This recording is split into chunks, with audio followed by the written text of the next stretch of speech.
قال الله الصلاة والسلام عليك يا حبيب الله الصلاة والسلام عليك يا شفيع المذنبين الصلاة والسلام عليك يا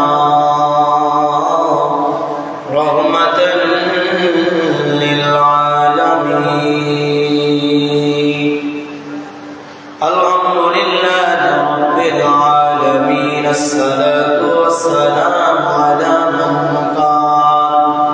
من كان نبيا وآدم بين الماء والطين فقد قال الله تعالى في كلامه المجيد وفي قرآنه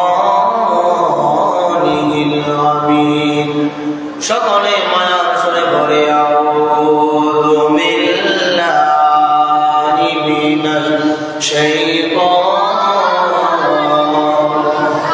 বিসমিল্লাহির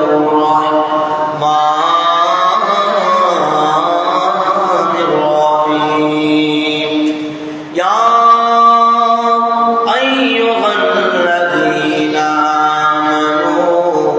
كتب عليكم الصيام كما كتب على الذين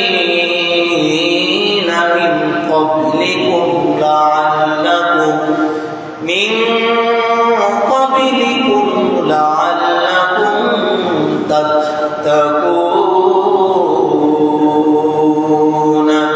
قال الله تعالى في كلامه المجيد وفي فرقانه العميد إن رحمة الله قريب من المحسنين وما أرسلناك إلا رحمة للعالمين إن الله وملائكته يصلون على النبي يا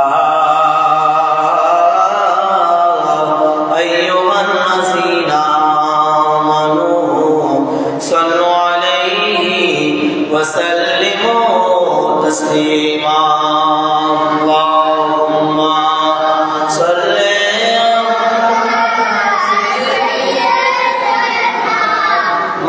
مولانا محمد وعلى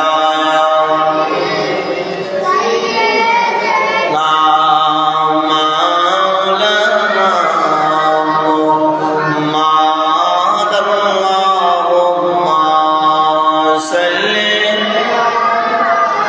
سيدنا مولانا محمد وعلى علي سيدنا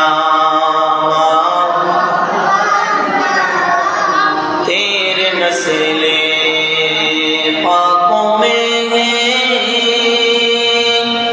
बादशाह बादशाह नूर का तोड़े नूर तेरा सबराना नूर का अल्लाहुम्मा सल्ली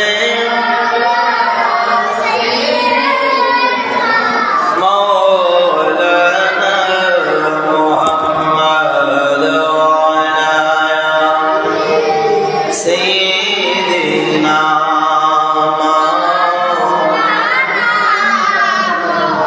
صلى الله على محمد صلى الله عليه وسلم صلى الله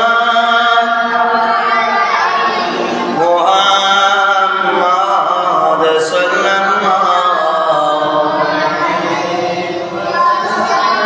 بلغ الله بكماله وشبه الدجى بجماله سند جميع خصاله صلوا عليه وآله سبحان الله الحمد لله لا إله إلا الله سبحان الله الحمد لله لا إله إلا الله لا إله إلا الله حسبي ربي جل الله ما في قلبي غير الله محمد صلى الله لا إله إلا الله سبحان الله الحمد لله لا إله لا إله إلا الله لا إله إلا الله لا إله إلا الله محمد رسول الله صلى الله عليه وسلم সম্মানিত মুসল্লিয়ান کرام দূর থেকে আগত সকলকে সালাম আসসালামু আলাইকুম ওয়া রাহমাতুল্লাহি ওয়া বারাকাতুহু। সম্মানিত হাজিরিন, আজকের পবিত্র মাহে রমজানের প্রথম জুমা, সকল বলে আলহামদুলিল্লাহ। আজকের যে বিষয় আপনাদের সামনে উপস্থাপন করব, তুলে ধরব, সেই বিষয়টা হচ্ছে রোজা এবং তারাবির গুরুত্ব। রোজা এবং তারাবির কি গুরুত্ব, অর্থাৎ ফজিলত, গুরুত্ব, এটাকে আমরা প্রাধান্য দিতে হবে।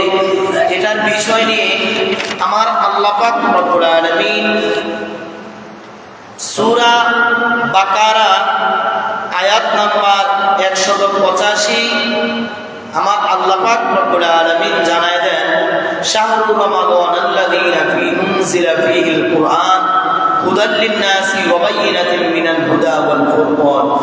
আরেক আয়াতের মধ্যে আমার আল্লাহ রব্বুল আলামিন তাও ইরশাদ করে দেন, সূরা বাকারার আয়াত নং 183 মধ্যে আমার আল্লাহ পাক জানায় দেন, ইয়া আইয়ুহাল্লাযীনা আমানু কুতিবা আলাইকুমুস সিয়ামু কামা কুতিবা আলাল্লাযীনা মিন ক্বাবলিকুম লাআল্লাকুম তাত্তাকুন। আমার আল্লাহ পাক রব্বুল আলামিন এই আয়াতের মধ্যে, দুটি তাফসীরের মধ্যে আল্লাহ পাক আমাদেরকে ঘোষণা দিয়েছেন। আমরা শুকরিয়া আদায় করি মহান রব্বুল আলামিনের দরবারে যে আল্লাহ সুবহানাহু ওয়া তাআলা আমাকে আপনাকে পবিত্র মাহে রমজানের রোজামুখী নিয়ে পবিত্র মাহে রমজানের প্রথম জুমায় আসার বসার তৌফিক দান করেছেন। সকলে শুকরিয়া আদায় করি, সকলে বলি আলহামদুলিল্লাহ। লক্ষ করে দুরূদ সালাম ওই প্যার নবীর উপরে, যে মায়া নবী রহমাতুল লিল আলামিন, শাফিউল মুজনিবিন, হায়াতুন নবী, জিন্দা নবী, নূরের নবী, মায়ার নবী, গায়বের খবর দেনেওয়ালা নবী, আসার কারণে আপনি আমি এই জগতের মধ্যে এসেছি, ঠিক কিনা? যে সেই নবীর উপরে আমরা বাংলার জমিন থেকে প্রাণ ভরে দুরূদ সালাম জানাই। সকলে জবান ছেড়ে দিয়ে উচ্চ আওয়াজ বলি সাল্লু আলাল হাবিব সাল্লাল্লাহু আলাইহি ওয়াসাল্লাম। তো প্যারা হাজিরিন, আল্লাহ পাক রব্বুল আলামিন যে আমাদেরকে ইঙ্গিত করে দিয়েছেন, হে ঈমানদার গণেরা, হে ঈমানদার গণেরা, কাদেরকে? যারা ঈমান এনেছেন, যারা আমরা ঈমানদার দাবি করি, তাদেরকে আমার আল্লাহ পাক রব্বুল আলামিন সূরাতুল বাকারার আয়াত নং 183 মধ্যে আমার আল্লাহ জানায় দেয়, ইয়া আইয়ুহাল্লাযীনা আমানু কুতিবা আলাইকুমুস সিয়াম, হে ঈমানদার গণেরা, তোমাদের জন্য আল্লাহ পাক রব্বুল আলামিন রোজা ফরজ করে দিয়েছেন। বলেন সুবহানাল্লাহ। আর উচ্চ আওয়াজে বলেন সুবহানাল্লাহ। কারণ ঈমানদার রোজাদারদের আওয়াজ কম নাকি বেশি? কারণ আল্লাহর জন্য আওয়াজ বেশি দিতে হবে, হচ্ছে আওয়াজ বলি আল্লাহু আকবার। আল্লাহ পাক জানায় যে সিয়ামু কামা কুতিবা আলাল্লাযিনা মিন ক্বাবলিকুম লাআল্লাকুম তাত্তাকুন, তোমাদের জন্য হেদায়েতের একটি গ্রন্থ রয়েছে, লাআল্লাকুম তাত্তাকুন। ওই হেদায়েতের গ্রন্থ হচ্ছে পবিত্র আল কোরআন। বলেন সুবহানাল্লাহ। কারণ আমার নবী হচ্ছে হেলেন এবং হেলেন ইকরা রাব্বিকাল্লাযী খালাক। আমার আল্লাহ পাক রব্বুল আলামিন আমার হাবিবকে ইঙ্গিত করে দিয়েছেন, হে হাবিব আপনি পড়েন এবং আপনি পড়িয়ে দিন। বলুন সুবহানাল্লাহ। কারণ আমার নবীর দিন যারা পেয়েছেন, আমার নবীর আদর্শ যারা পেয়েছেন, তাদের থেকে হয়েছেন হযরতে নিজামউদ্দিন। বলেন সুবহানাল্লাহ। যে নিজামউদ্দিনের সুবুত পেয়েছেন সে হয়েছেন কুতুবউদ্দিন। বলেন সুবহানাল্লাহ। যে কুতুবউদ্দিন হয়েছে সে হয়েছে দিন, কারণ তারা দিন শিক্ষা দিয়ে গিয়েছেন। কথা বলেন ঠিক কিনা? তারা ইসলাম প্রচার স্বার্থে তারা নিজামউদ্দিন এবং খাজা গরিব নওয়াজ আজমিরি তারা দিন শিক্ষা দিয়েছেন।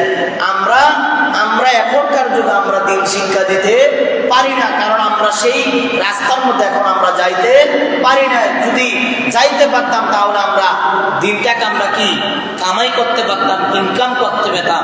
কারণ ওই দিন আল্লাহর ওলিগণরা যুগে যুগে শিক্ষা দিয়েছেন। এই যে আমাদের ভিতরে কেন হেদায়েতের গ্রন্থ আসছে না, কেন আসতেছে না, কেন আমরা হেদায়েত বুঝতেছি না, কোরআন বুঝি না? একমাত্র আমাদের ভিতরে হেদায়েতের প্রাপ্তি নাই, হেদায়েতের কাজ করে নাই। এই জন্য আল্লাহ যে ইমানদার গণদেরকে ইরশাদ করে দিয়েছেন যে তোমাদের জন্য রোজা ফরজ করে দিয়েছেন, তোমরা রোজা রাখো। কেননা এই রোজা হচ্ছে ফরজে আইন, এই রোজাকে ভঙ্গ করা যাবে না। একমাত্র আল্লাহর জন্য রোজা রাখতে হবে। আল্লাহ পাক জানায় দেয়, বান্দা তোমরা রোজা রাখবে, তোমরা সিয়াম সাধনা আদায় করবে, তবে আমি বলে দেই তোমাদের যে পুরস্কার রয়েছে এই রোজাদার ব্যক্তির জন্য আমি আল্লাহ পাক রব্বুল আলামিন নিজ কুদরতি হাতে তোমাদেরকে পুরস্কার বিতরণ করবো। বলেন সুবহানাল্লাহ। এটা কোনো আমি মোল্লার কথা, এটা আমি আলেমের কথা, এটা আল্লাহ পাকের জবানের কথা। যারা পবিত্র মাহে রমজানকে গুরুত্ব দিবে, যারা তারাবিকে গুরুত্ব দিবে, যারা রোজাকে প্রাধান্য দিবে, সিয়াম সাধনাকে যারা গুরুত্ব দিবে, আল্লাহ পাক রব্বুল আলামিন বলেছেন তাদের জন্য 5টি নিয়ামত রয়েছে। বলুন সুবহানাল্লাহ।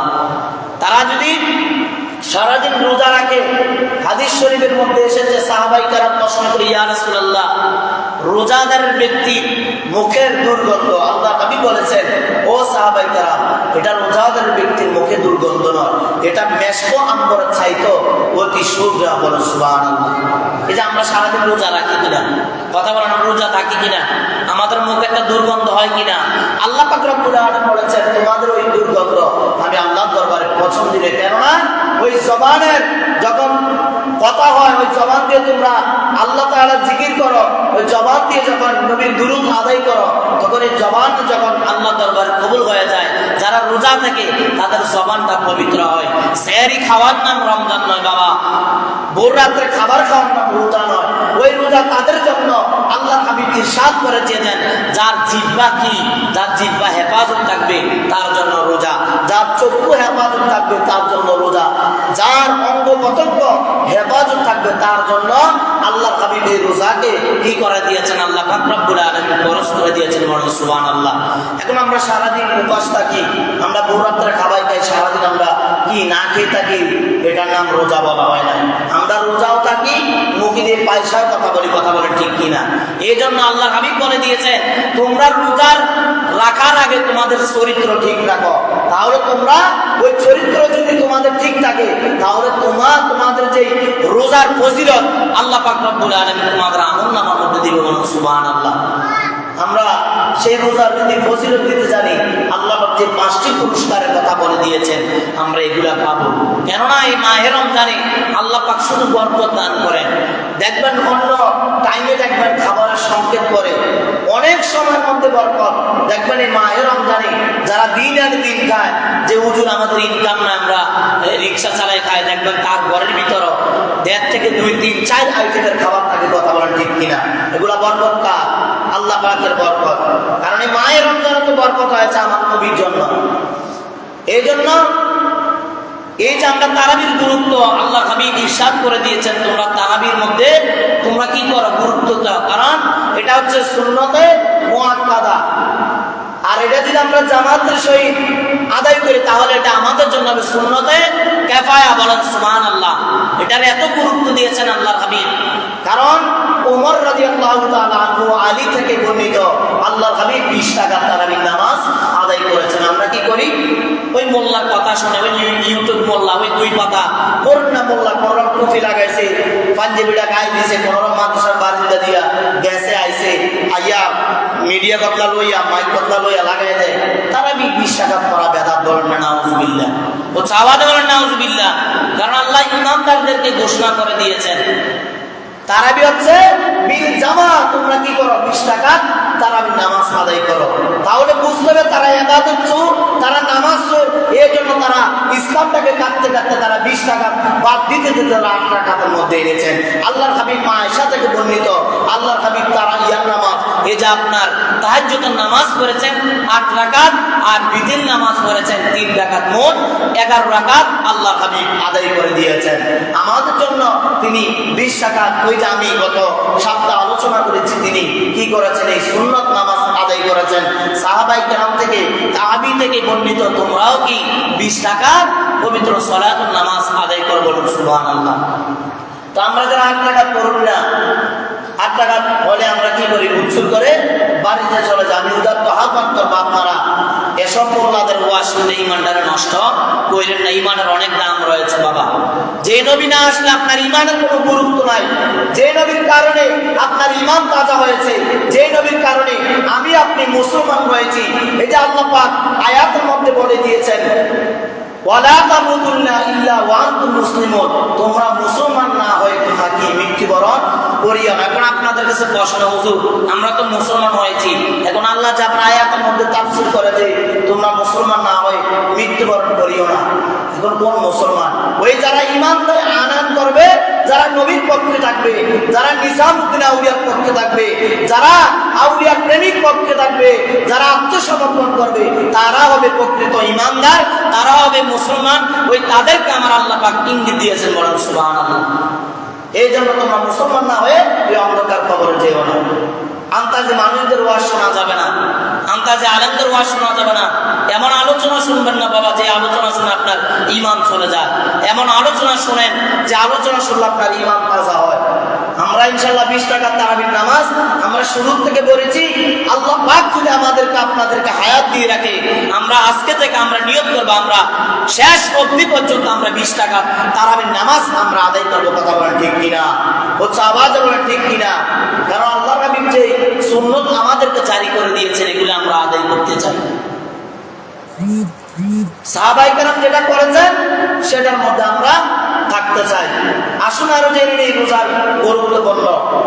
অনেকে আমরা মনে করি যে প্রথম দিন আমরা কি বিভিন্ন জায়গায় মসজিদ কম, বিভিন্ন জিনিস কম ভরপুর হয়ে যায়, যে লোক দেখানো ইবাদত আল্লাহর দরবারে কবুল হয় না। আমরা মনে করি যে মসজিদে আসতে না গেলে মানুষ আমাকে বকা দিবে, দোকানপাট বিভিন্ন জায়গায় সমালোচনা করবে। আমরা মানুষের ভয়ে আমরা কি মসজিদটাকে প্রথম রমজান, দ্বিতীয় রমজান, তৃতীয় রমজান আমরা ভরপুর করে ফেলি। এরপর থেকে আস্তে আস্তে মসজিদগুলি খালি হয়ে যাচ্ছে। কেন? এগুলো মানুষ দেখানো ইবাদত করা যাবে না। আপনি মনে করতেছেন, আমি মনে করতেছি যে লোকে আমাকে খারাপ বলবে, মোটামুটি আজকে প্রথম দিন একটু তারাবি যাই, মানুষদেরকে একটু দেখাই আসি যে আমি এবার রমজানে যাব। এর 2 দিন যা 3 দিন যা আমরা আস্তে আস্তে মসজিদ থেকে খালি হয়ে যাচ্ছে। কেন? ওই যে আমাদের লাল লাকুন তাত্তাকুন, আমাদের হেদায়েত কাজ হচ্ছে না। এই জন্য কেন লোক দেখানো ইবাদত করা যাবে না। নিয়ত করবেন, হয়তো সামনে মাহে রমজান আসতেছে, হয়তো আজকে এই বছর এই মাস হয়তো আমার আপনার জন্য হায়াতের জিন্দেগির শেষ দিন। কথা বলেন ঠিক কিনা? হয়তো আল্লাহ সুযোগ যদি দেন আবারও আপনাদের মাঝে আমি থাকবো, হয়তো আপনারা আমার মাঝে থাকবেন। আর যদি হায়াত না থাকে হয়তো মাহে রমজান সামনে আসতে আসতে আমরা অনেকে কবরের যাত্রী হয়ে যাবো। কথা বলেন ঠিক কিনা? জবান করে বলেন ঠিক কিনা?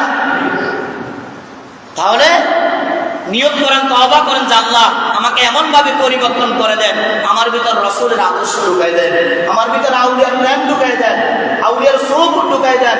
এই সওবতে যদি আপনি জীবন কাটাতে পারেন, খোদার কসম আপনি 20,000 মুক্তি নিয়ে আসেন, আমি এখান থেকে ফতোয়া দিয়ে দিব।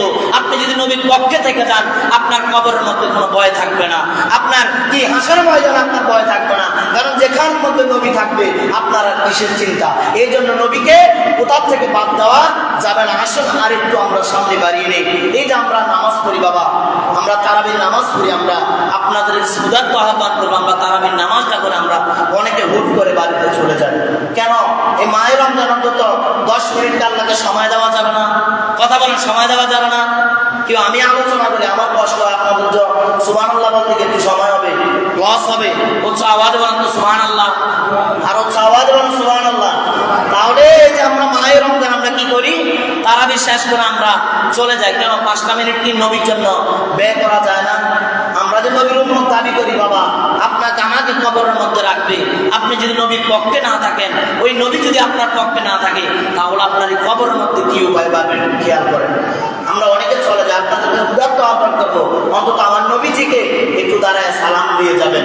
কারণ এই রমজান তো হয় যে আমার নবীর উসিলায়, কোরআন এসেছে আমার নবীর উসিলায়। আর যে নবী না আসলে আপনি আমি, ইসলাম কোরআন আলো দিন। কারণ যেখানে আল্লাহ সেখানে নবী।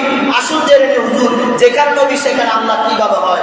যখন যেখানের মধ্যে আল্লাহর নাম 12 হরফ লেখা, লা ইলাহা ইল্লাল্লাহ সেখানে 12 হরফ লেখা, মুহাম্মাদুর রাসূলুল্লাহ সেখানে নবীর নাম 12 হরফ লেখা। এখন আপনাদের কাছে আমার প্রশ্ন, সকাল ভোর থেকে 12টা পর্যন্ত কয় ঘন্টা হয়?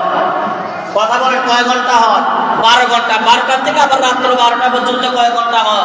মোট 24 ঘন্টা একদিন হয়। তেমনি করে লা ইলাহা ইল্লাল্লাহ মুহাম্মাদুর রাসূলুল্লাহ, ওই লা ইলাহা ইল্লাল্লাহর পাশাপাশি 12 24, দিনে 12 রাইতে 12, মোট মিলে 24। নবীর নাম আল্লাহর নামে 12 কালেকশন লাগাইয়া আমার আল্লাহ পাক রব্বুল আলামিন 24 মিল করে দিয়েছেন। বলেন সুবহানাল্লাহ।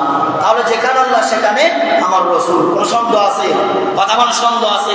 তাহলে আমরা তারাবি পরে আমার নবীকে আমরা সালাম দিয়ে তারপর আমরা এখান থেকে আমরা মুনাজাত দিয়ে বাড়ি যাবো ইনশাআল্লাহ। ইনশাআল্লাহ বলেন, ইনশাআল্লাহ আমরা আজকে থেকে এই অবহেলাটা আমরা করবো না। আপনাদের কাছে অনুরোধ থাকবে, সালাম টেবিলে বাড়ি চলে যাবেন না। আরেকটা মাসালা আপনাদেরকে বলে দেয়, যখন মুয়াজ্জিন সাহেব হাইয়াল আল ফালাহ বলবে, তারপর আপনারা মুসল্লিগণ আপনারা দাঁড়াবেন। অনেকে আমি দেখি, আমি আপনাদেরকে ছোট করে কথা বলতেছি না, অনেকে আপনারা ইমাম সাহেবের আগে আপনারা দাঁড়ায় যান। এটা মাসালা উল্টা হয়ে যাবে। কারণ ইমাম আগে দাঁড়াবে, তারপর আপনারা দাঁড়াবেন। না হয় আপনারা তো ইচ্ছা করলে ইমামের আগে সেজদার মধ্যে, রুকুর মধ্যে চলে যাইতেন। কথা বলেন ঠিক কিনা? কারণ ইমাম সাহেব আগে রুকু যায়, তারপর মুক্তাদিগণ যারা মুসল্লিগণ তারা রুকুর মধ্যে যায়। কথা বলেন ঠিক কিনা? এই জন্য মুয়াজ্জিন সাহেব হাইয়াল আল ফালাহ বলবে, তারপর আপনারা দাঁড়াবেন। অনেক সময় মাসালাগুলি বলে না। এই জন্য আলেমদের উপরে আসর ময়দানে সব চাইতে নালত হবে যারা হক কথা বলে না মিম্বরে বসে বসে, যারা দিনের চিন্তা করে, যারা টাকার চিন্তা করে, যারা ইসলাম বিক্রি করে, আল্লাহ পাক তাদেরকে শাস্তি দিবে। এই দুনিয়ার মধ্যে ভোগান্তি করে তাদেরকে নিয়ে যাবে ইনশাআল্লাহ। এটা আপনারা দেখবেন। যারা হক কথা বলবে না মিম্বরে মধ্যে, যারা এই রাসূলের মিম্বরে বসে বসে কি করবে, হক কথাকে চুরি করবে, দালালি করবে, বাটপারি করবে, চিটারি করবে, আল্লাহ পাক তাদেরকে জমিনের মধ্যে ভোগান্তি করবে। এই জন্য ইমাম সাহেব উঠবে আগে, তারপর আপনারা উঠবেন ইনশাআল্লাহ। বলেন এটা ভুল হবে? কথা বলেন, এটা ভুল হবে না। আল্লাহ পাক সকলকে সঠিক বুঝ দান করে, সকল বলে আমিন। এই জন্য আরেকটা বিষয়, আমি অনেক সময় দেখি, গতকালকেও তারাবি করেছি, আমি কথাটা না বলে পারতেছি না। যারা ছোট ছোট বাচ্চারা রয়েছেন, আপনাদের যারা অভিভাবক রয়েছেন, আপনাদের এটা নিজ দায়িত্ব, আপনাদের সন্তানদেরকে আপনারা আদর্শ শিক্ষাটা দিবেন, যেন মসজিদের ভিতরে দুষ্টামি না করে। গতকালকে আমি নামাজ পড়িয়েছি, অনেক ডিস্টার্ব হয়েছে। পিছনের দিকে মনে হয় যে বিল্ডিং ভাঙতেছে, মনে হয় হেমাত দিয়ে কি বিল্ডিং এর মধ্যে আঘাত করতেছে, এমন ভাবে দুমুর দামুর পিছনের মধ্যে আওয়াজ হইতেছে। আপনাদের কাছে অনুরোধ থাকবে, কারণ তোমাদের যে বাচ্চারা যারা রয়েছে, তোমাদের দুষ্টামি করার কারণে মুসল্লিগণের নামাজের ডিস্টার্ব হচ্ছে। তোমরা যদি এই বিষয়গুলো জানতা, কখনো নামাজের মধ্যে দুষ্টামি করতাম না। এই ফজিলতগুলো যদি আপনি আমি জানতাম, কখনো নামাজের মধ্যে বিরক্তি কাউকে করতাম না। তাহলে এই দুষ্টামিগুলা করবেন না। যেহেতু বাড়িতে রয়েছে, আপনাদের কাছে আমার অনুরোধ থাকবে, বাবা আপনাদের সন্তান, কারোর নাতিন, কারোর ভাতিজা, কারোর বাগিনা, আপনার এটা বলে দিবেন যে মসজিদ ভিতরে তোমরা কি দুষ্টামি করিও না। কারণ বাচ্চা মানুষ করবে, তবে কিলাকিলি বাড়াবাড়ি। আমি অনেক সময় দেখেছি কি, অনেক জায়গায় থেকে আমার কাছে কানের মধ্যে নিউজ এসেছে যে সেজদার মধ্যে গেলে নাকি কোড়া মেরে ট্যাঙ্কের মধ্যে ধরে কান্নের পিছের দিকে নিয়ে যায়। এগুলো কোন ধরনের নামাজ? আপনাদের কাছে এগুলো খেয়াল রেখে দিলাম। আপনাদের কাছে আমি এই আহ্বানটা রাখলাম যে আপনাদের সন্তানগুলি আপনারা শাসন করবেন। আপনাদের সন্তানগুলি কি শাসন করবেন, যেন মানুষদের ডিস্টার্ব না হয়। আপনারা কি রাগ হয়েছেন? কথা বলেন, আপনারা কি বেজার হয়েছেন? এগুলো আমার বলা কর্তব্য বাবা। কারণ মায়ের মাহে রমজানের গুরুত্ব বুঝলো অনেক বেশি। কারণ আল্লাহ পাক বলেছেন নিজে পুরস্কার বিতরণ করবেন, সেই পুরস্কার পেতে চাই কি চাই না? কথা বলেন, চাই কি চাই না? এই জন্য নামাজের মধ্যে অবহেলা করা যাবে না। যুবক বলাবেন, তোমাদেরকে বলছি, তোমরা আগামী দিনে ভবিষ্যৎ, তোমরা যদি এগুলা করো তোমাদের থেকে ছোট ছোট মাসুম বাচ্চারা শিক্ষা দিবে। তোমরা যে হালে যাবে ওই মাসুম বাচ্চারা এই হালে যে নামাজের মধ্যে ক্ষতি করবে। এই জন্য অভিভাবক যারা রয়েছেন আপনার এই সন্তানগুলো একটু দেখে রাখবেন। আপনারা কি রাগ হয়েছেন? কথা বলেন, এগুলা কি আপনাদের দায়িত্ব না? এগুলো আমার বলা কর্তব্য, আপনাদের এগুলা পালন করা দায়িত্ব, যাতে মসজিদে দুষ্টামি না হয়। আমরা দিন দিন আস্তে আস্তে কি মানুষ নামাজ থেকে চলে যাচ্ছে। ওই যে আল্লাহ কোন হেদায়েতের গ্রন্থ আমাদের ভিতরে আসতেছে না। এই যে মাহে রমজান একটা সুযোগ, আমি বলেছি যে মাহে রমজান একটা সুযোগ থাকে, আপনারা কোরআন তেলাওয়াত করবেন বেশি বেশি করে। হুজুর আমি তো কোরআন তেলাওয়াত করতে পারি না, তাহলে আরেকটি সহজ পদ্ধতি বলে দেই। আমার আল্লাহর হাবিব সরকার দু আলম বলে দিয়েছেন, তোমরা সূরা ফাতিহা পাশাপাশি ইখলাস আদায় করে করে তোমরা কি এগুলা পাঠ করো, কোরআনের প্রথমে সওয়াব তোমাদের আমলনামার মধ্যে দিবে। এটা সবার জন্য, যারা কোরআন পারে না তার জন্য। এখন আমরা যদি বলি আমি তো পারি, আল্লি সালামে করতাম না, বলবে এটা আল্লাহ আদায় হয়ে যাবে, তাদের জন্য এটা না। যারা পারে না তাদের জন্য এটা বলা হয়েছে। আল্লাহ পাক সকলকে সঠিক বুঝদান করে সকল বলে আমি। তাহলে তারাবি আমরা কয় রাকাত করবো? কথা বলেন, কয় রাকাত? আমি আওয়াজ শুনতে পাই না। কয় রাকাত? 20 রাকাত ইনশাআল্লাহ আমরা তারাবির নামাজ আমরা আদায় করবো। তারা 8 রাকাত পরে চলে যান। আপনাদের যদি কোনো হাদিস থাকে, আপনাদের কাছে কোনো দলিল থাকে, আপনাদের কোনো বড় বিজ্ঞ আলেম থাকে, আমার কাছে নিয়ে আসেন। যদি কেউ বলে যে 8 রাকাত তারাবি, আমি এখান থেকে আমি আজকে রোজা মুখে আমি জবাব দিয়ে বলে দিলাম, আমি চাকরি ছেড়ে এখান থেকে আমি বাড়িতে চলে যাবো, আমি আর কোথাও চাকরি করবো না, আমি আলেমের লাইন ছেড়ে দিব। যদি কেউ বলে 8 রাকাত তারাবি, কোনো দলিল হাদিসের মধ্যে দেখাতে পারবে? আল্লাহর হাবিব বিল জামা বিল 20 রাকাতের কথা এই হাদিসের মধ্যে এখানে উল্লেখ করে দিয়েছেন। সুনানে আবুল কাসার মধ্যে হাদিসের মধ্যে, তিরমিজির মধ্যে আল্লাহর হাবিব স্পষ্ট করে বলে দিয়েছেন, তোমরা 20 রাকাত তারাবির নামাজ তোমরা কি আদায় করো। তাহলে আমরা 8 রাকাতের পক্ষে নাকি 20 রাকাতের? কথা বলেন, 8 রাকাত নাকি 20 রাকাত? যারা 8 রাকাত পরে বুঝতে পারে তারা ইবাদত চোর, তারা নামাজ চোর। কথা বলেন ঠিক কিনা? আমরা নামাজ চোর না, আমরা হইলাম বাবুল একটা লোক মারা গেছে, আমরা হইলাম ইমানদার মুসলমান। কথা বলেন ঠিক কিনা? কারণ আমাদের ভিতরে নবী মোহাব্বত আছে, নবীর ইশক আছে। কথা বলেন ঠিক কিনা? এই জন্য মাহে রমজানকে অবহেলা করা যাবে না বাবা। মাহে রমজানে অবহেলা করা যাবে না। দেখবেন এই মাহে রমজান আসলে অনেকে 1 মাসের জন্য পরিবর্তন হয়। কেন? আপনি তওবা করেন। এমন হয়তো যদি আপনি এই মাসে তওবা করতে পারেন, আপনার যদি তওবাটা আল্লাহর দরবার কবুল হয়ে যায়, আপনি যদি এই মাস পরে মারাও যান, আল্লাহ পাক রব্বুল আলামিন আপনাকে শহীদ মৃত্যু দান করবে। সুবহানাল্লাহ। তাহলে মাহে রমজানকে অবহেলা করা যাবে না। তারাবির টাইমে বাচ্চারা দুষ্টামি করা যাবে না। এটা আপনাদের কর্তব্য, আপনার এগুলা খেয়াল রাখতে হবে। আমরা যেন আল্লাহ পাক যেন আমাকে আপনাকে যেন এই মাহে রমজানের পবিত্রগুলি রক্ষা করার তৌফিক দান করে সকল বলে আমিন। আল্লাহ পাক যে পুরস্কারের কথা বলেছেন, আমরা যেন এগুলা আমরা যেন উপহার পাই, আল্লাহ পাক যেন আমাকে আপনাদেরকে কবুল করে সকল বলে আমিন। এই জন্য বাবা মাহে রমজানে বেশি বেশি করে ইবাদত করবেন, নামাজ আদায় করবেন, নফল ইবাদত এবং সুবহানাল্লাহ। আমরা যেমন সুবহানাল্লাহ, আলহামদুলিল্লাহ এগুলা বলতে চাই না। আরেকটি আপনাদেরকে মেসেজ দিতে চাই, যে আরেকটি সহজভাবে বলে দিতে চাই। এই যে মাহে রমজান আসছে, আপনারা বিশেষ করে যার প্রয়োজন হয়, বিশেষ করে আপনারা বাড়ির থেকে ওযুটা করে চাইলে আপনারা আসতে পারেন। যখন কষ্ট করে হুজুর বাড়ির থেকে কেন ওযু করে আসবো? আমি যদি বাড়ির থেকে ওযুটা করে আসি, প্রতি কাইতে যদি সুবহানাল্লাহ, আলহামদুলিল্লাহ, আল্লাহু আকবার, দুরূদ শরীফ আদায় করতে করতে আসি, প্রতিটা হরফে আল্লাহ পাক বলেছেন ডাবল ডাবল, অর্থাৎ 70 গুণ আল্লাহ পাক কি আপনার আমলনামার মধ্যে দিব। সুবহানাল্লাহ। তাহলে এগুলো আমরা আদায় করতে চাই তো ইনশাআল্লাহ বলেন। কারণ আজকে দেখেন, নবীর নাম নিলে অনেকের শরীরের মধ্যে চুলকা চলে, আল্লাহর নাম নিলে অনেকের শরীরের মধ্যে চুলকা। কেন বাবা? আর যে নবী না আসলে আপনি কেন, আমি কেন, ইসলাম কেন, মসজিদ কেন, মাদ্রাসা কেন, খানকা কেন, দিন কেন, ওলিয়া উলিয়া কেন, কিছুই আসতো না, কোরআন আসতো না, নামাজ আসতো না, দিন কায়েম আসতো না। সেই নবী আসার কারণে না আপনি আমি ইসলাম হয়েছি, মুসলমান হয়েছি। সেই নবীর বিরুদ্ধে আপনি জবান দিয়ে বলেন এগুলা নবীর শান ভালো লাগে না, ও আউলিয়া ওলিয়া উলিয়ার গুণগান ভালো লাগে না, তাহলে বুঝুনি তবে আপনি এখনো পরিপূর্ণ মুসলমান হন নাই। আপনি পারলে 10 জন আলেমকে বলেন যে হুজুর আমাদের মসজিদে ইমাম এই কথা বলেছেন যে নবী শান আমাদের থেকে ভালো লাগে না, আমরা কি দাও চলে হুজুর বলেছে আমরা এখন পরিপূর্ণ ইমানদার মুসলমান হই নাই। যদি কোন আলেম এটাকে সমাধান করে দিতে পারে, এখন আমার কাছে আইসেন, যে কথা আমাদের ইমাম সাহেব বলেছে। যাদের ভিতরে নবীর বিন্দু পরিমাণ ভালোবাসা থাকবে, আল্লাহর হাবিব তিরমিজির মধ্যে বলে দিয়েছেন, সরিষা পরিমাণ, সরিষা বুঝেন একদম চিকন ছুঁয়ের আগার একদম কোণে যেটা বলা হয় একদম যে বালুয়া ছাড়া কয়েকটা বালুয়া যে রাস্তাঘাট করে এগুলো হচ্ছে আরো চিকন, যার ভিতরে বিন্দু পরিমাণ ইমান থাকবে তারা কখনো জাহান্নামে প্রবেশ করবে না। বলেন না আল্লাহু আকবার। নবীর ভালোবাসা যার ভিতরে বিন্দু পরিমাণ থাকবে অর্থাৎ চুলের আগা পরিমাণ থাকবে তার জন্য আল্লাহ হাবিব জান্নাত তার জন্য ওয়াজিব করে দিয়েছেন। বলেন সুবহানাল্লাহ। তাহলে আমাদের কোনো টেনশন আছে? কারণ নবীর বিরুদ্ধে কথা বলা যাবে, কথা বলেন, নবীর বিরুদ্ধে কথা বলা যাবে? নবীর শান চললে আমাদের গায়ে জ্বলবে নাকি আমাদের ভালো লাগবে? কথা বলেন। নবীর শান চললে আমাদের ঈমান তাজা হবে। নবীর শান যেখানে চলবে সেখানে ঈমান পাওয়ার দিন বৃদ্ধি হবে। আল্লাহ পাক সকলকে সঠিক বুঝ দান করুন। সকল বলে আমি আবার বলি, আপনারা তারাবির টাইমে দয়া করে আপনারা ডিস্টার্ব করবেন না বাবা। যারা যুবক বলাবেন আছো, আমি নাম বলবো না, তোমাদেরকে আমি লজ্জা দিব না। আমি জানি কারা কারা গতকালকে ডিস্টার্ব করেছো, আমি নাম নিতে চাই না, তারপর আমি ইশারা দিতে বলতে চাই তোমরা ভালো হয়ে যাও। ভালো হতে পয়সা, মুরব্বীর একটা কথা রয়েছে, ভালো হতে পয়সা লাগে না। কারণ ভালোর লগে চললে ভালো হওয়া যায়, খারাপের লগে চললে খারাপ হয়ে যাবে। তোমার একটা ডিস্টার্বের কারণে হাজার হাজার মুসল্লি নামাজ নষ্ট করছে, এগুলোর গুনার ভাগিদার কি হবে? একটু খেয়াল করে দেখো। এই জন্য আল্লাহ পাক সকলকে সঠিক বুঝ দান করো। সকলে বলে আমিন। আসসালামু আলাইকুম ওয়া রাহমাতুল্লাহি ওয়া বারাকাতুহু। আল্লাহ পাক সকলকে মাহে রমজানে ক্ষমা করে দেখ। সকল বলে আমিন।